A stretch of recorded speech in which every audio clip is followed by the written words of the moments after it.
Je voudrais du soleil vert, des dentelles et des théâtres, des photos de bord de mer, dans mon jardin d'hiver. Je voudrais de la lumière, comme en Nouvelle-Angleterre. Je veux changer d'atmosphère, dans mon jardin d'hiver. Ma fleur sous la pluie de novembre, tes mains qui courent, je n'en peux plus de t'attendre. Les années passent, qu'il est loin, là je tombe. Nul ne peut nous entendre. Je voudrais du Fred Astaire. So President Trump was discharged from Walter Reed Medical Center exactly 1 week ago, and many details of his recovery are still unknown. In another interview yesterday on Fox News, the president claimed that he is now immune to the virus. The note that you have revealed from your doctor, which says you are no longer considered a transmission risk, does this suggest you no longer have COVID, sir? Yes, and not only that, it seems like I'm immune. I passed the highest test, the highest standards, and I'm in great shape. And I have to tell you, I feel fantastically. I really feel good. And I even feel good by the fact that, the word immunity means something. Having really a protective glow, it means something. I think it's very important to have that. Glow. If he really has that protective glow now, it raises the question, Joe, as to whether he had it knowingly during the presidential debate, which he showed up late to. Actually, he didn't have the glow during the debate. In fact, he was in horrid shape during the debate. He looked bad during the debate, and he performed so badly during the debate that Republicans across the country lost 3, 4, 5 points after his performance. So, no, that protective glow, I wish we knew, but we won't know. And we're going to get to this more throughout the entire show. But Donald Trump, Lindsey Graham, Charles Grassley, Republicans all refusing to take tests because, well, they just want to steamroll ahead with things, with campaigns, with hearings, and they really don't give a damn whether they're putting their staff, whether they're putting fellow senators, whether they're putting the entire institution and themselves at risk. It's worth pointing out that the note released on Saturday night by the president's physician, Dr. Sean Conley, didn't mention anything about immunity or a glow. He wrote that the president is no longer a transmission risk to others and added that he will continue to monitor the president as he returns to an active schedule. The president also tweeted that he is now immune to the virus, which was tagged by Twitter as misleading.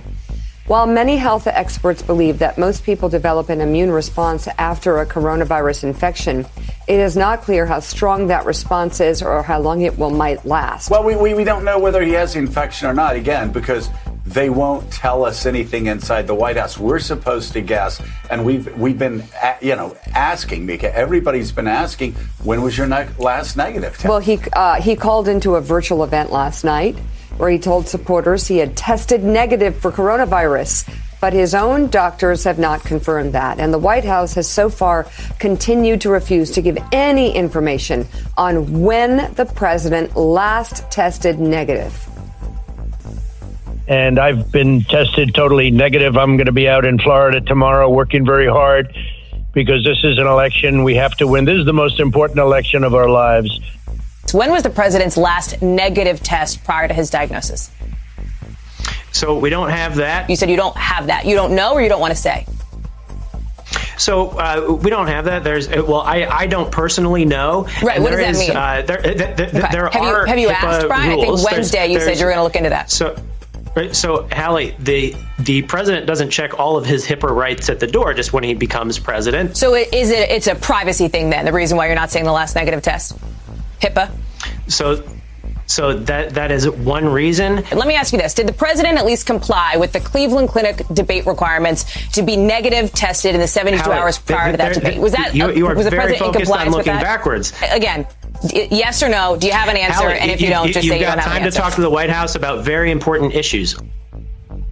Actually, good job, Hallie. Focused on looking backwards, Joe, once again, because I'll tell you, there's a lot of questions, obvious questions, about whether or not the president was completely contagious during the presidential debate, putting former Vice President Joe Biden, his family, his own family, putting everybody there, members of the media, at risk, putting his team at risk of having coronavirus so he could get up on that stage and bloviate and run over people and interrupt and look sick.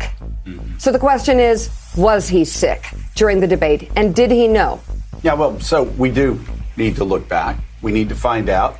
Whether Donald Trump knowingly went on stage and knowingly went on stage knowing that he had a disease that could get everybody in there, including Joe Biden, sick. We need to understand that also because of his family members who arrogantly took off their masks against the Cleveland Clinic rules. Again, these are people turned them down when they were offered masks. These are people who Republicans, I guess, feel like they live by their own standards. Mm-hmm. They live by their own rules with a nation that's combating a coronavirus that's killed over 215,000 people, mind you. I mean, that's over 3 Vietnams. That's over 2 World War I's for U.S. troops dying. But they refuse then. And it's also, Jonathan Lemire, it's not just about looking back, which is very important. We need to know. It is Monday, the 12th of October of 2020, and you are in West Coast Cookbook and Speakeasy. I am your chef de cuisine, Justice Putnam. Gunner the English Bulldog is our snoozing sous chef, and our daily special is River City Hash Mondays, because it's been one of those weekends. Yes, another one of those again. Well, let me start off by welcoming the Brad blog. Brad Friedman back to Twitter. You know, he had been suspended by Twitter for influencing the elections. Now, I don't know what that means when someone who has been on a beat for over 10 years about these hackable voting machines. He reported on a court filing in Georgia on their hackable touchscreen voting machines, and Twitter suspended him. Okay. And the only way that Brad could get back was to delete that tweet. Even though it is factual, it is accurate, and it's not surmising that these machines are hackable. It's already been proven. So a court filing, reporting on a court filing now is considered to be, when you're on the left, unduly influencing the election. Of course, Trump continues to claim that paper ballots is where the fraud is. So much so that the GOP in California, if this is true now, has been committing felonious voter fraud by putting up fake drop-off boxes to harvest ballots. You heard that term, right? Trump was throwing that out. Oh, they're going to harvest ballots. Drop-off boxes? Never heard of that before. Yeah, well, there's a lot of stuff you never heard before, Trump, because you're an idiot. You're an entitled, spoiled rich boy who never had to work in his life. Yeah, I bet his fingernails are manicured. Not to say that, people who manicure their nails, there's anything bad with it. I'm just saying the guy doesn't work. All right? You're going to the point where you're manicuring your fingernails. You're not sticking them in dirt and nailing off a roof. Okay? Now, there was a time, just as an aside, where I could have had my manicures when I was a chef, because I was a presentation chef, I could have had my manicures written off as a business expense. Now, that's a little bit different. I did that very briefly, but you know, you got to do what you got to do, and when you're a presentation chef, you ought to have your hands looking pretty good. Don't want any cracked cuticles when you're moving food around, and that was in the day when people weren't wearing gloves all the time. I actually hated doing that. Latex in my food? Ew. A lot better than having salmonella, though, huh? Indeed. Well, back to the matter at hand. These people are so convinced that ballot harvesting is happening that they're committing felonies to prove it. You know, the GOP sits around and thinks what they would do to break the law and then presumes the rest of the world is worse than they are. And so they have to lay down the law and order. Because if they're so willing and able to break the law, it must mean everybody is, especially all those people, the dirty people. Ew! We got to stop them from doing what we're doing because they're going to do it worse. Ben Shapiro is out saying that Biden disdains the press because he won't answer their stupid question about packing the courts. While the GOP has been packing the courts for 8 years. Ben never asked that question. No, it's Biden. He's the one that's so disdainful of the press. Well, you know what? Ben Joe never called the press the enemy of the people, then encouraged his supporters to beat them up. Reporters that follow Biden don't have to take out restraining orders. Reporters that follow Biden don't need to have extra security provided by their employer. But Ben says it's Joe that's disdainful of the press because he won't answer their questions and the press loves him for it. Ben, you are a Vichy collaborator. And you know what happened to Vichy collaborators back in the day? Yeah, some of them had their hair shorn, and you have a really nice head of hair. Don't you want to keep it? Okay, that's not a threat. It's just an historical metaphor, okay? Just so we're clear. Because anything that we say in defense of this democracy is going to be considered a threat. And they think they have the law behind them? We'll see about that. Well, what else has occurred during the weekend? Oh, my God. So much. We're spiking again with this virus. Yeah, this virus, like it went away, never went away. I'm actually getting sort of angry now because it seems more and more, and I'm telling you, I hate the idea of having, a conspiracy theory mindset. But it sure seems like this herd immunity BS that Trump believes in is the strategy that they're using, and it is exemplified even at the debate.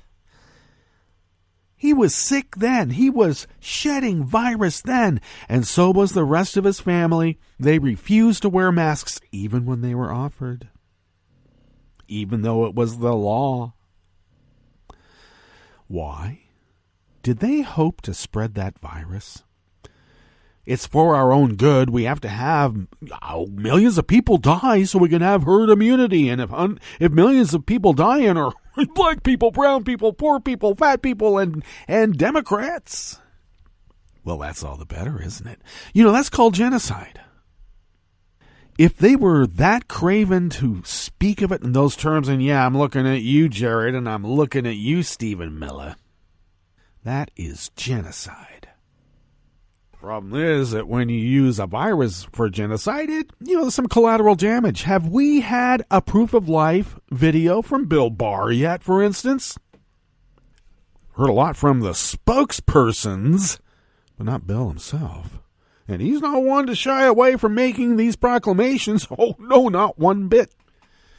So Trump is insistent upon going back on the campaign trail. He has to. And his staff are saying he's going to kill himself. And I'm wondering, is that a threat or a promise? Yeah, well, some people will drive themselves into the ground just for ego. I don't think it's just for ego. It's either or. Either he drives himself into the ground this way, or Vlad's going to drive him into the ground with, I don't know, a 5-foot fall from a condo that he doesn't own. Convenient fall. There's a lot of those happening. Among the polonium poisonings, another nerve gas or nerve agent type of poisons from the Soviet era, too. Look out for those conveniences. That's not the kind of convenience store you want to have. I don't think so. Not at all. What's on the rest of the menu here in the Bistro Cafe of West Coast Cookbook and Speakeasy as we start off this River City Hash Mondays, indeed. Well, details about Trump's COVID-19 diagnosis remains murky, but he did declare himself immune with no evidence. He's immune. And I don't believe that he's stopped shedding the virus. He's still shedding. On the rest of the menu, a conservative political action committee in Missouri is facing accusations of racism for using racist images in their campaign material. Well, proof is in the pudding, as they say. Dr. Anthony Fauci said his remarks were taken out of context in a misleading Trump ad he didn't agree to be in the first place. He didn't agree to be in it. That happens a lot with the Trump campaign, doesn't it? And Iowa's Derecho crop loss estimates have been adjusted upwards by more than 50%. 50%. After the break, we move to the chef's table, where dozens of unidentified assailants attacked a Paris suburb police station with metal bars and incendiary fireworks as mortar rounds. And that is the third such attack on a suburb police station in the last month. The third. And former Australian Prime Minister Kevin Rudd called for a government inquiry into the Murdoch media dominance. Well, it is about time. All that and more on West Coast Cookbook and Speakeasy. Bon appetit.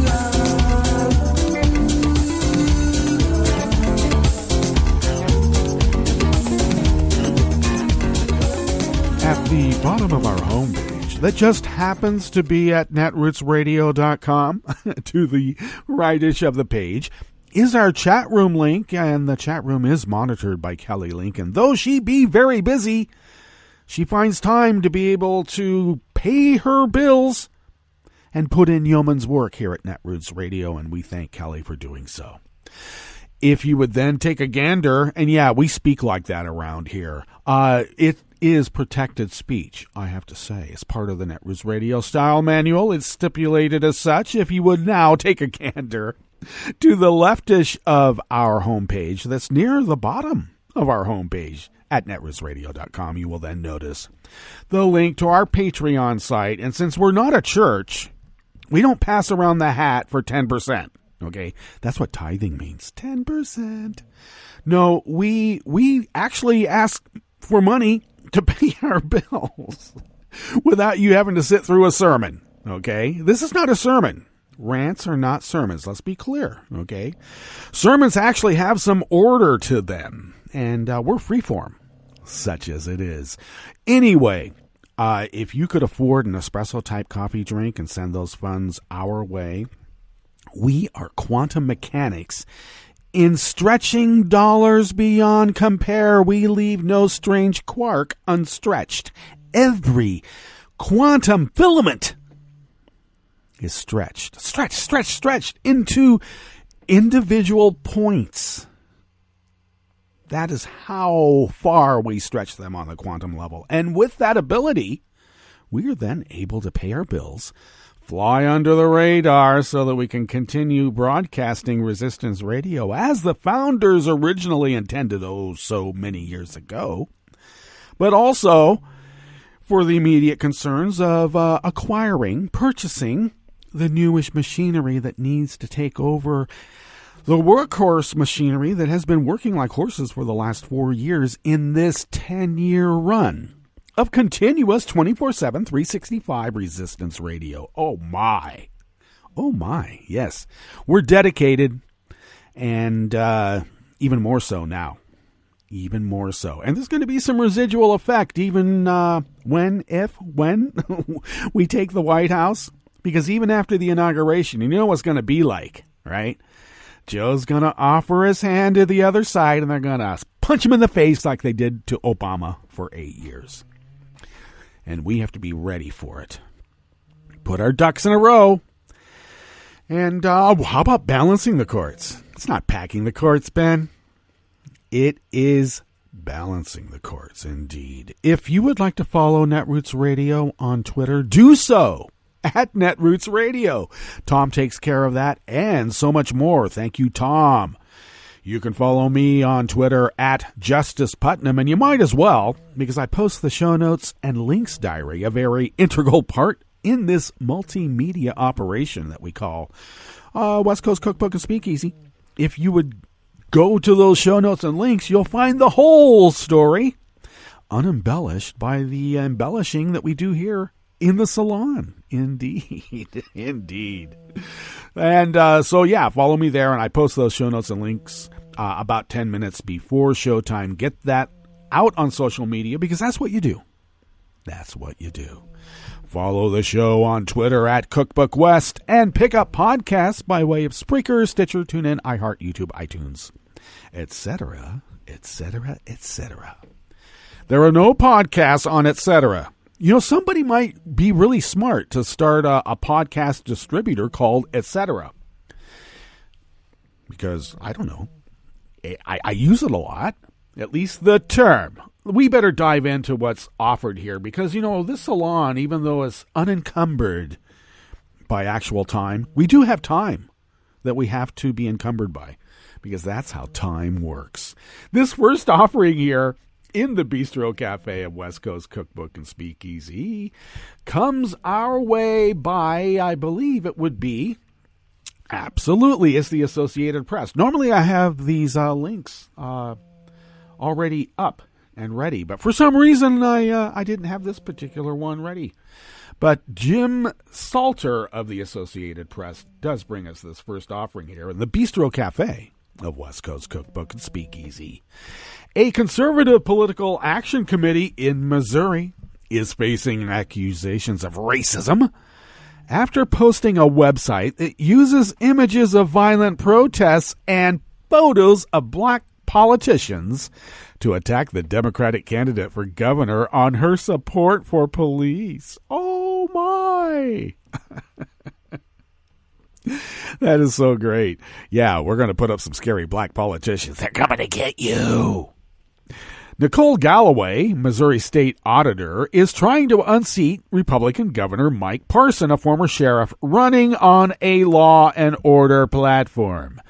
The website, recently set up by the Uniting Missouri PAC, has the heading, Nicole Galloway's Anti-Policing Allies, and says, if you want to know where Galloway stands, look at who she supports. Oh my, black politicians. She supports black politicians? No! The site includes photos of black politicians and activists Cori Bush and Rasheen Aldridge of St. Louis and Clem Smith, a black man who is the acting chairman of the Missouri Democratic Party. Oh, they're going to come and get you and kill you in your sleep. Also pictured are mixed-race members of the Sunrise Movement.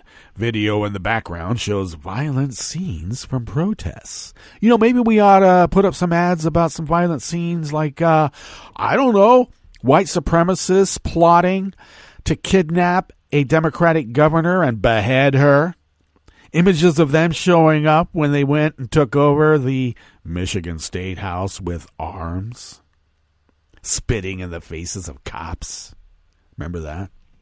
And those guys were there.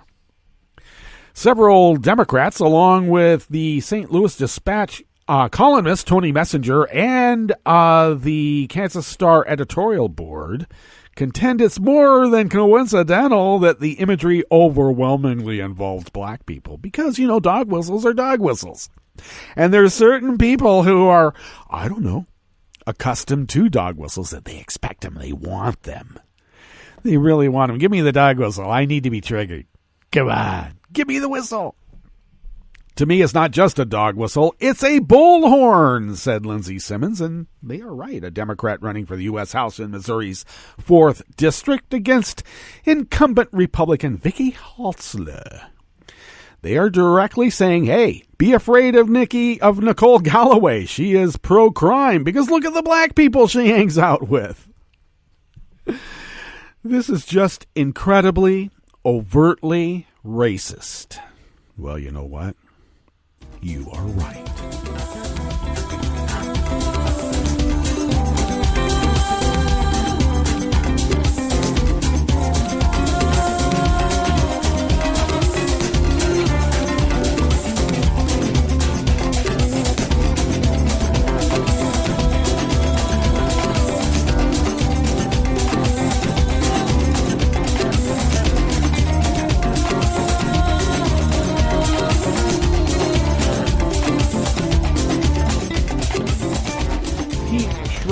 Of Reuters brings us this next offering here. In the Bistro Cafe of West Coast Cookbook and Speakeasy, River City Hash Mondays. The top U.S. infectious diseases expert, Dr. Anthony Fauci, said he had not agreed to be featured in an ad by Trump's re-election campaign and that his comments were taken out of context. The ad, released last week, discusses Trump's effort to recover from the coronavirus personally, as well as his administration's work to address the pandemic. The 30-second spot uses older remarks from Fauci in a way that suggests he was praising Donald Trump. I can't imagine that anybody could be doing more, the ad shows Fauci saying, but those remarks are from a March interview where Fauci, who has been director of the National Institute of Allergy and Infectious Diseases since 1984, was discussing the broader effort, including by the White House Coronavirus Task Force, when they were doing actual work before they were tamped down by Trump and Pence. In my nearly 5 decades of public service, I have never publicly endorsed any political candidate, Fauci said in a statement. Now, I got to tell you, I know Fauci just a little bit more than just by reputation, because when he was out here on the West Coast during the AIDS pandemic, we all know he's a pretty dyed-in-the-wool Republican. I'm just saying, okay? But he takes his job and his duty as a doctor and an expert in the most serious fashion, that is without politics. The comments, Fauci continued, attributed to me without my permission in the GOP campaign ad were taken out of context from a broad statement I made months ago about the efforts of federal public health officials. Not Trump personally, okay? Let's be clear about that. Now, Trump campaign spokesman Tim Murdoch defended the ad in a statement yesterday, Sunday, saying the words from Fauci are accurate and directly from Dr. Fauci's mouth. Well, yeah, so are deepfake ads like this one that you purposely put up. I guess you could say this is just the equivalent of the GOP Dropbox of political ads.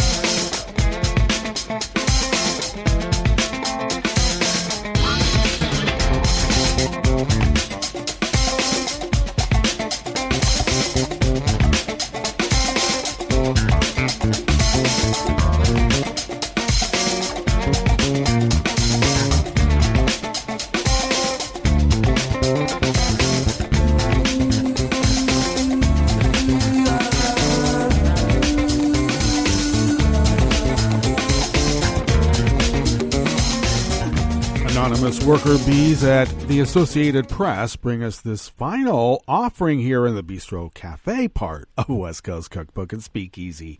Crop loss estimates from a rare windstorm that slammed Iowa in August have increased by more than 50%, a new report shows.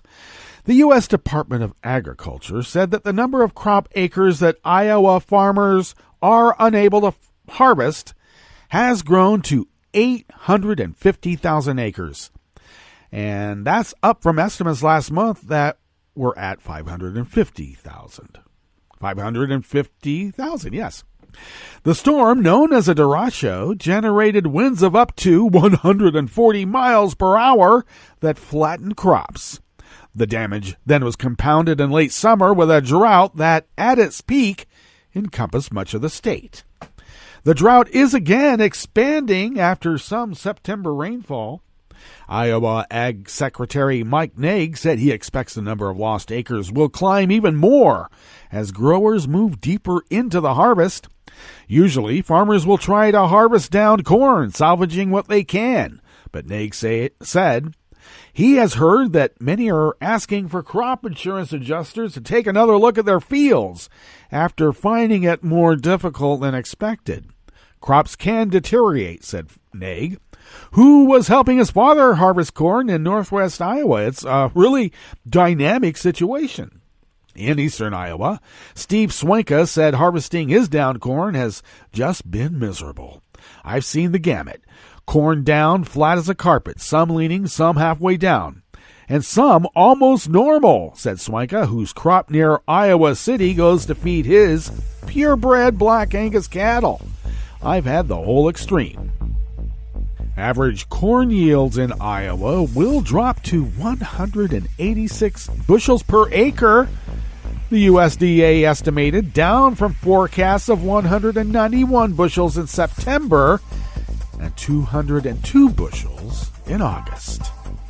All right, let's get to our break, and when we get back from that break, we will go through weather from around the world, and we will finish up with the stories that we have curated for you today. You are listening to West Coast Cookbook and Speakeasy, and we will be right back. You are listening to netrootsradio.com. Please hang up and try again.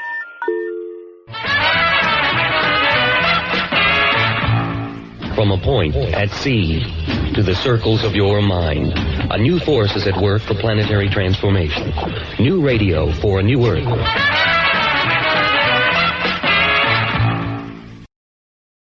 This is Take Two Movie Review. I'm Kim Lowe. This week, global girl power. Some of us old enough to remember the original animated feature of Mulan might be a little disappointed with the live-action remake. Sure, it's got breathtakingly beautiful scenery and an impressive cast of actors, including Yi-Fei Liu in the title role, but the humor and tone is lighter than in the original. Director Nikki Caro explained that she eliminated the wisecracking dragon Mushu because she wanted the film to be more realistic, but then confusingly added a new character, played by legendary Chinese actress Gong Li, who is a witch. Still, the new version isn't without its charms. Set in old world China, but borrowing from many different dynasties, it's uncertain as to when exactly the story is supposed to take place. Adapted from a folk tale, Mulan tells the story of a young woman who disguises herself as a man to defend China from invaders. As it's made clear, it's not by choice but at the command of the emperor. Mulan takes up the shield literally to replace her disabled veteran father since the family has no sons.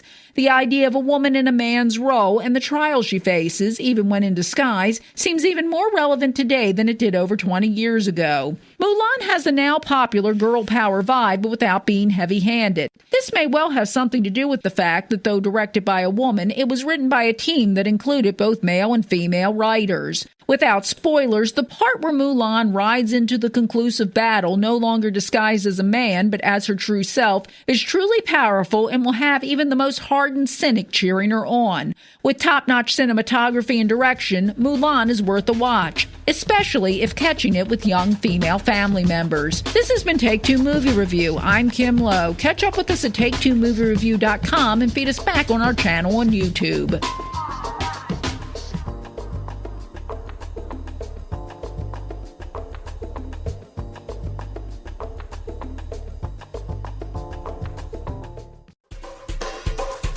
This is Scientific American's 60-Second Science. I'm Christopher Intagliata. The risk factors for COVID-19 are many: old age, obesity, heart conditions. But early genetic studies have identified another trait that some people who develop severe COVID-19 seem to share: a cluster of genetic variations on their third chromosome. And that DNA sequence likely derives from Neanderthals, says Hugo Seeberg of the Max Planck Institute. It is quite striking that this variant has lingered on for 50,000 years. 50,000 years ago is the approximate time humans and Neanderthals interbred. And over the millennia, those Neanderthal variants have become more common in some Homo sapiens populations than others. For example, about 16% of people of European descent carry at least one copy of the Neanderthal stretch. Half of South Asians do, and nearly 2/3 of Bangladeshis. And that's kind of fascinating that it is so high. I mean, that points towards that it must have been beneficial in the past. I mean, it's much higher than we expect. And then it's totally expunged in East Asia and China. So something has happened, driving the frequency up in certain places and removing it totally in other places. The details are in the journal Nature. Seeberg and his colleague write that perhaps the Neanderthal DNA happens to boost the risk of developing severe COVID-19. And they point to the fact that in the UK, people of Bangladeshi descent have twice the risk of dying of COVID-19 than the general population. But as epidemiologist Keith Neal of the University of Nottingham pointed out in an email, people of African descent in the UK are also being hurt more by the virus, despite having hardly any Neanderthal genes. Instead, it's social factors, like crowded, multi-generational households or working frontline jobs, that are more likely to be driving the trends seen in the UK. That's according to Andrew Hayward, director of the Institute of Epidemiology and Healthcare at University College London. And as both epidemiologists pointed out, it's worth remembering that you can only develop severe COVID-19 if you're exposed to the virus in the first place. Thanks for listening. For Scientific American's 60-Second Science, I'm Christopher Intagliata. Hi, I'm Tom Hartman, and since you're listening to netrootsradio.com, show your progressive side and go to the donate button on the bottom of the homepage. It's progressives like you who power Netroots Radio and keep the progressive message beaming everywhere 24 hours a day. Just go to our donate button at the bottom of netrootsradio.com. Thank you for keeping progressive radio at full power.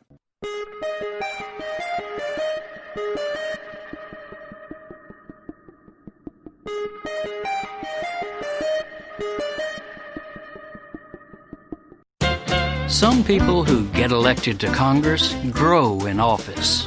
Others just bloat. Michael McCaul is a bloater. A self-absorbed right-wing trumpeter, this Texas lawmaker is about the richest guy in the U.S. House, wallowing in some $113 million in personal wealth. McCaul made his money the old-fashioned way. He married it. With his wife's inherited fortune, Michael decided to become a congressman, winning a grotesquely gerrymandered GOP district in 2004. Even by the low standards of Congress, McCaul has been unaccomplished, unless you count championing tax breaks, regulatory favors, and corporate subsidies that have bloated his family's net worth by 940% since he's been in office. He's mostly known in Congress for his love of luxury living and for billing an unseemly number of those luxuries to us taxpayers. But here's an even starker measure of his character, his water meter. The McCalls live in a sprawling $7 million mansion in the scenic but arid hills of West Austin, where water conservation is an essential community ethic, unless you're a narcissistic politico. While the average Austin home uses 70,000 gallons of city water a year, McCaul glugs down 1.5 million gallons, even winning Water Hog of the Year in 2017. Rather than cutting back, he has simply directed the city to stop revealing his actual usage. This is Jim Hightower saying, but he could be coming down for a splash landing. The district's demographics are rapidly changing. 60,000 more Latinx residents since 2012, for example. And Mike Siegel, a young civil rights champion, has rallied a popular grassroots uprising to pull into a tie with McCaul. For workaday folks long disdained by the aloof incumbent, the sweet scent of comeuppance is in the fall air. If you'd like more of Jim Hightower's real populism, check out the Hightower Lowdown. Jim's monthly newsletter gives you the real lowdown on which corporations, by name, are doing what to the middle class, our environment, and our democracy. Each month, the Hightower Lowdown brings you facts you didn't know, along with actions you can take to fight back. It also comes with a sense of humor. Hightower believes we can fight the gods and still have fun. Plus, get this, it's cheap. Only $15 brings you 12 issues a year. For real populism, go to hightowerlowdown.org. I'm Rick Smith, and this is Labor History in 2. On this day in labor history, the year was 1845. That was the day that the first Industrial Congress of the United States met in New York City. People interested in the problems facing working people, including long hours, low pay, and unsafe working conditions, gathered together. The labor movement was just beginning in this country. These were the years when the early trade unions were formed. Women played an important role in the early labor movement. Female textile mill workers in Lawrence, Massachusetts began to organize for the 10-hour day. In 1844, they established the Lowell Female Labor Reform Association. Their goal was to improve working conditions in the mills. The Lowell Women's Group sent a representative to New York for the Labor Congress. Another important development of the fledgling labor movement was the establishment of labor presses.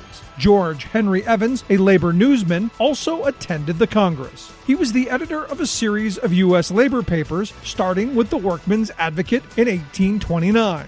He had come to the United States from England, where he had been involved in the trade labor movement. He also attended the Labor Congress. The meeting recommended the formation of 3 organizations. First was an industrial brotherhood for workers, including farmers. The second was an industrial sisterhood for women workers. The third was a group for friends of labor. The Congress met again in New York in 1847, then again met in Chicago in 1850. These early efforts to establish larger labor groups did not gain much traction, but they began to lay the framework for workers to come together to discuss their challenges and imagine how they could work together to bring about change for better wages, shorter hours, and safer working conditions. Like what you hear? Check out more at laborhistoryin2.com. I read the news today, oh boy. It's time for Nicole Sandler's What's News from NicoleSandler.com and the Progressive Voices Network. A new week begins with the president playing dangerous COVID games, with more than half of the U.S. states seeing increases in coronavirus cases. And 5 states, Montana, New Mexico, North Carolina, Tennessee, and Vermont, have all recorded a 50% rise in cases over the last week. And despite Donald Trump's claims as recently as this weekend that the coronavirus is disappearing, the numbers indicate that it most definitely is not. The U.S. death toll as of Monday morning at 7 a.m. Eastern was 214,771. Well, with the new week comes the beginning of hearings for Donald Trump's choice to replace the late, great Ruth Bader Ginsburg on the Supreme Court. Nominee Amy Coney Barrett released her prepared opening remarks for her 4-day hearing, set to begin Monday. Under many clouds of controversy surrounding her nomination, she says that as a judge, she seeks to, quote, reach the result required by the law, whatever my own preferences might be. We'll hold you to that. The Supreme Court, with her confirmation, would shift to the right with a 6-3 conservative majority, threatening abortion rights and the future of the Affordable Care Act, while opponents of Barrett's confirmation are also concerned about a far-right-leaning court expanding gun rights and upholding voting restrictions pushed by Republicans. Democrats are opposing her, noting that millions of votes have already been cast and arguing that the winner of the November 3rd election should appoint the next justice. Senator Kamala Harris, who also happens to be the Democratic vice presidential nominee, is among the Democrats on the Senate Judiciary Committee who will question Barrett. Now, although the Republicans are loudly accusing the Democrats of planning to pack the court if they win the election, that's actually exactly what they're doing right now. On Sunday, a number of Democratic senators used the term court packing to describe Republican efforts to seat Amy Coney Barrett as a Supreme Court justice while ballots are being cast for this year's presidential election. Donald Trump trailing in the polls, says he hopes Barrett, if confirmed, will hand him this year's election. So as the hearings get underway, Barrett likely won't deliver her opening remarks until mid to late Monday afternoon. Each of the 22 members of the Senate Judiciary Committee is allotted 10 minutes to make their opening statements. One of the red flags that the Democrats on the committee will likely bring up are the omissions from the questionnaire that Barrett submitted to lawmakers. CNN reporting that she didn't disclose 2 talks she gave to forced birther student groups in 2013. One was a lecture. One was a seminar. They were delivered in her capacity as a law professor at the University of Notre Dame. The seminar was co-sponsored by the school's Right to Life Club. CNN easily found the information just by searching the university's social media and weekly faculty newsletters. Both of the talks, according to advertisements for them, were about abortion court cases. Moving right along to that much-needed new round of COVID relief, well, Speaker of the House Nancy Pelosi said Saturday that the latest offer from the Trump administration, quote, amounted to 1 step forward and 2 steps back.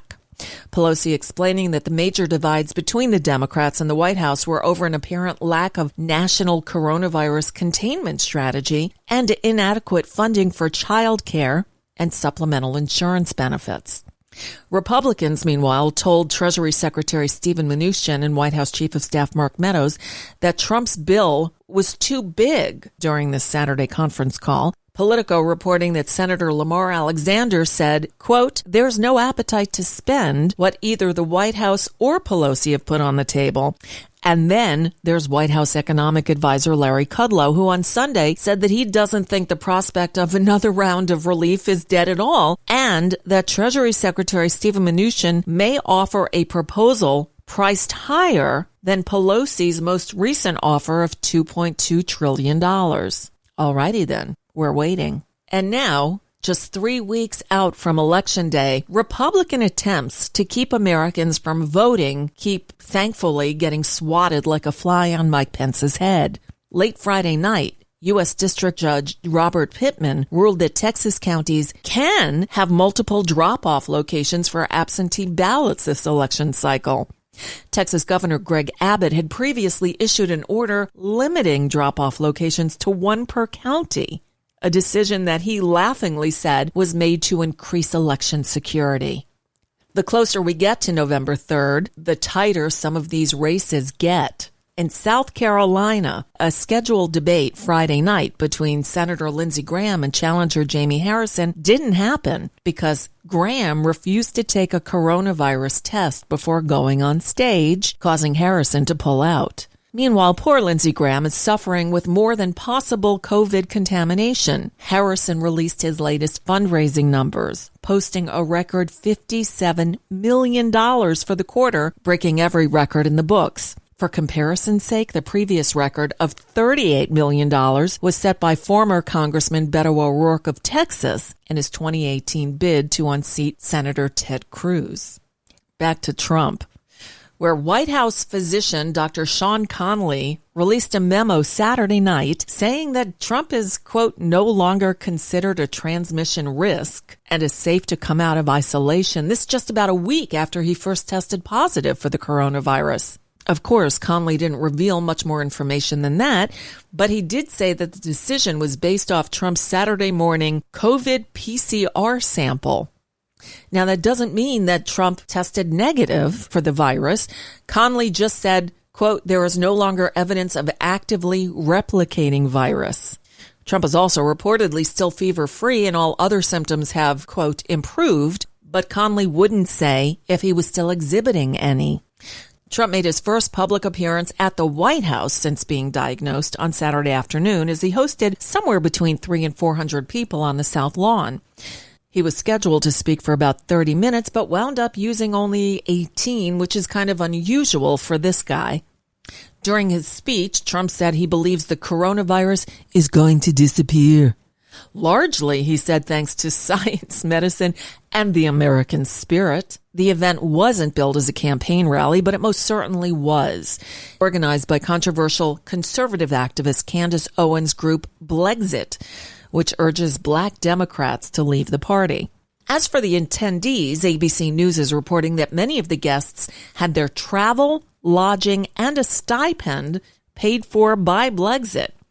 They were required to wear matching Back the Blue campaign-supplied T-shirts and red MAGA hats. Trump opened the address by declaring, in reference to his Democratic opponents, "We've got to vote these people into oblivion." Ugh. And that's just a bit of what's news for now. I'm Nicole Sandler. If you appreciate these reports and the Nicole Sandler Show, which airs weekdays at 5 Eastern here on the Progressive Voices Network, I hope you'll consider making a contribution. My work is 100% listener supported, and I can't do it without your help. Find out more at NicoleSandler.com, and please click on that donate button.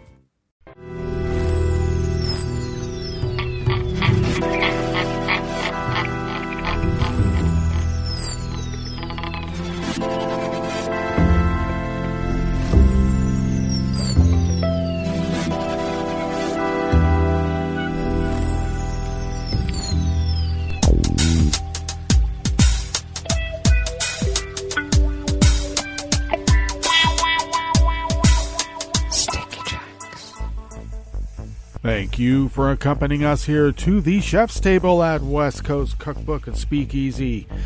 River City Hash Mondays. And did you know it's Indigenous Peoples Day today as well? Yes, it is. So I guess we're going to harvest that corn, even if a Derecho did flatten it.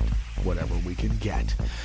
Nonetheless, we always begin weather from around the world along the banks of the Rogue River and the Rogue River Valley of southern Oregon on the west coast of the continental United States of America, where it is currently 60 degrees Fahrenheit, expecting only a high of about 71 to 72.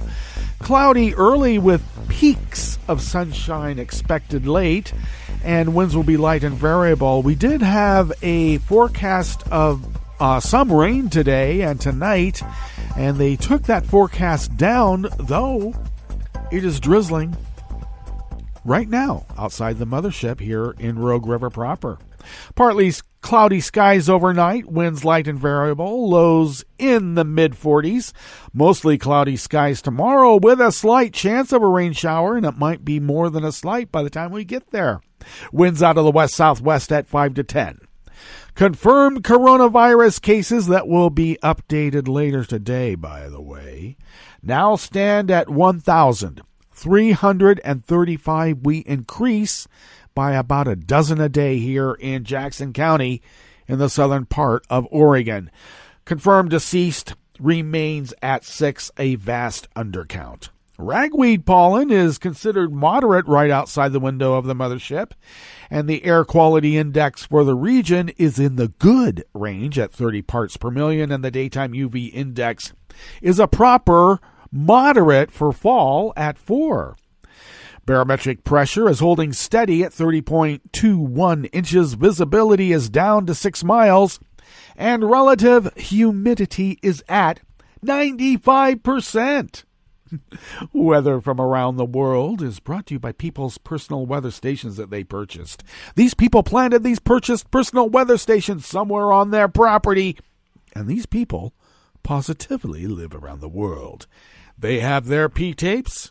I have mine. London is 55 degrees with rain. Paris is 58 and cloudy. Rome is 60 degrees with a rain shower and a flood warning. Kyiv is 65 and partly cloudy. Kabul is 62 and partly cloudy. Hong Kong is 75 with a light rain. Tokyo is 71 and partly cloudy.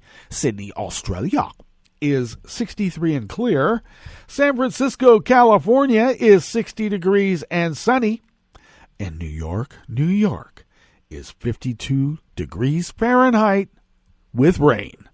And that is weather from around the world, brought to you by people's personal weather stations that they purchased.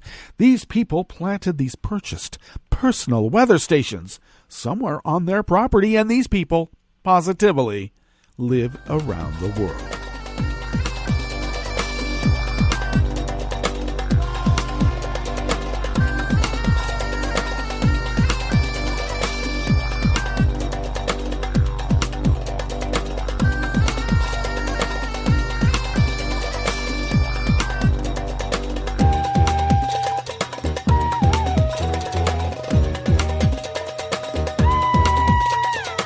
The ever-present anonymous worker bees, this time at Reuters, bring us this first amuse-bouche here at the chef's table at West Coast Cookbook and Speakeasy. About 40 unidentified people armed with metal bars and using fireworks as projectiles tried to storm a police station in the Paris suburbs on Saturday night. Violent attacks on Saturday night on the police station in Champigny with mortar shots and various projectiles. No police officer was injured, the police headquarters said on Twitter on Sunday out of Paris. The police posted a video showing a barrage of fireworks going off in the direction of the police station in Champigny-sur-Marne, about 9 miles southeast of central Paris. The assailants tried to force entry into the station but failed to do so. Nobody was arrested, but images showed smashed windows at the station and damaged cars. The motive for the attack, the third on this police station in 2 years, was not immediately clear. The station is located in a housing estate known for drug trafficking and deemed by authorities as a high-priority district for order to be destroyed. The mayor, Laurent Jean, said the attack may have been triggered after a scooter accident that local residents blamed on the police. It was an organized attack of about 40 people who wanted to do battle. For a few days, it has been tense with people who have a certain willingness to do battle with the police. A spate of criminal incidents across France since the end of the COVID-19 lockdown in mid-May has put Emmanuel Macron's government in heightened alert for increases in crime and the economic fallout from the pandemic. But I should note, they're going under lockdown in Paris and the surrounding area once again.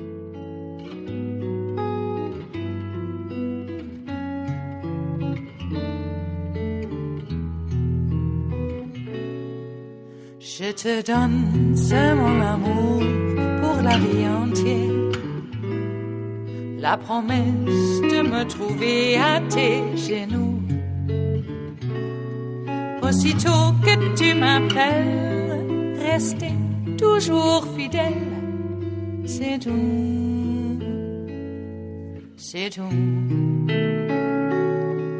Je te donne tous mes printemps, mes étés de mer. Mes automnes, quand les feuilles tombent partout.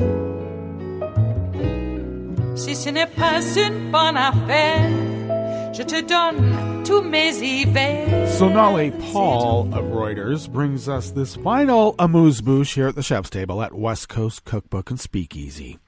Former Australian Prime Minister Kevin Rudd called for a major government inquiry into the tight ownership of Australian media by Rupert Murdoch's News Corp, securing more than 46,000 signatures on a petition after just 2 days.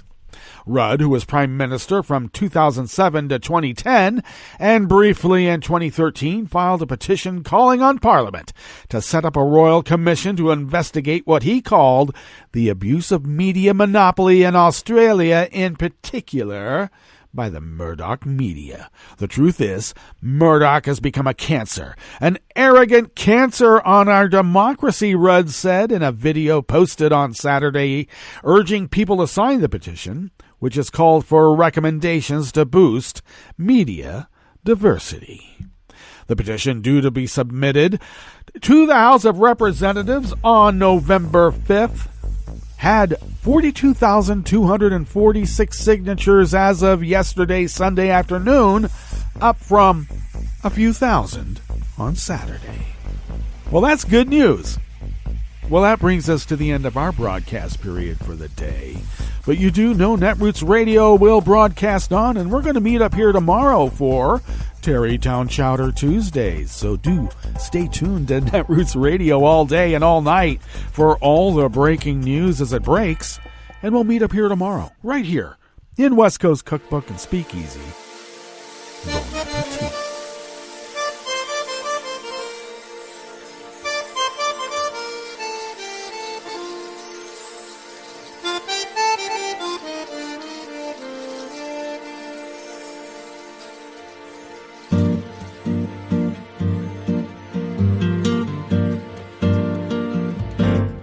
Je voudrais du soleil vert, des dentelles et des théières, des photos de bord de mer, dans mon jardin d'hiver. Je voudrais de la lumière, comme en Nouvelle-Angleterre. Je veux changer d'atmosphère, dans mon jardin d'hiver. Robe à fleurs, sous la pluie de novembre, tes mains qui courent, je n'en peux plus de t'attendre. Les années passent, qu'il est loin, là je tombe.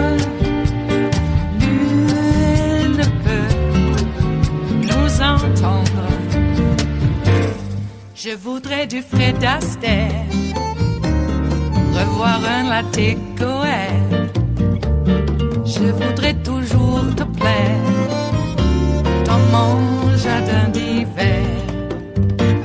Je veux déjeuner par terre, comme au long de golfe clair, t'embrasser les yeux ouverts, dans mon jardin d'hiver. Robe à fleurs, sous la pluie de novembre, tes mains qui courent, je n'en peux plus de t'attendre. Les années passent, il est loin, là je tombe. Nul ne peut nous entendre. Ba-da-da-dum-di-da-dum. Ba-da-da-dum-di-da-dum. Ba-da-da-dum-di-da-dum. Dans mon jardin d'hiver. Ba-da-da-dum-di-da-dum. Ba-da-da-dum-di-da-dum. Ba-da-da-dum-di-da-dum. Dans mon jardin d'hiver. Dans mon jardin d'hiver, dans mon jardin d'hiver.